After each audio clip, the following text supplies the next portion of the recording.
Hey you guys, I know this might seem like a simple trick, but I know a lot of people that have thrown away gloves without knowing that they could be washed.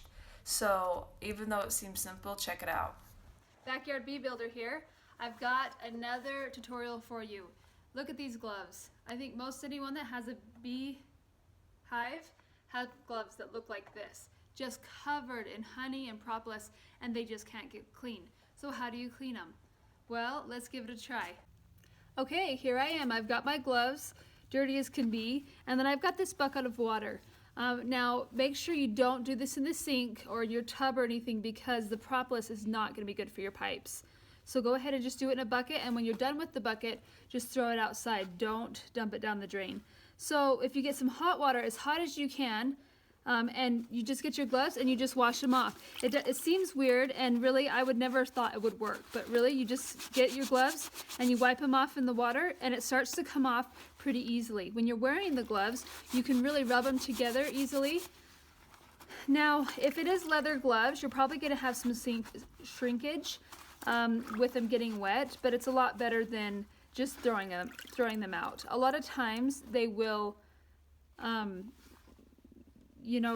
they'll stretch back out again if they don't fit once they've shrunk. And if with a little bit of use, they will start to,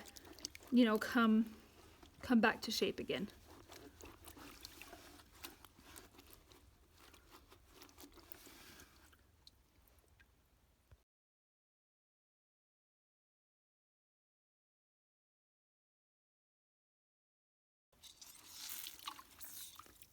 So as you can see, they're pretty clean. So really, I'm sure you could use chemicals, alcohol.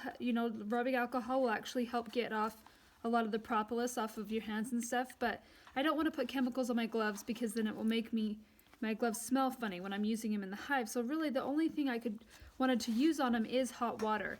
But as you can see, it does come off pretty well. And although it's not going to make them last forever, it'll probably make them last a little bit longer because when your gloves get sticky in the hive, it's really difficult to use them.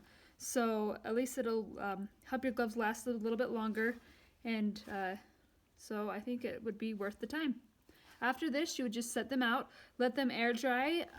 Don't put them in the direct sunlight, as that will make shrinkage worse, but it'll take them a day or so to dry out, and you'll have gloves that, although not good as new, they're much better.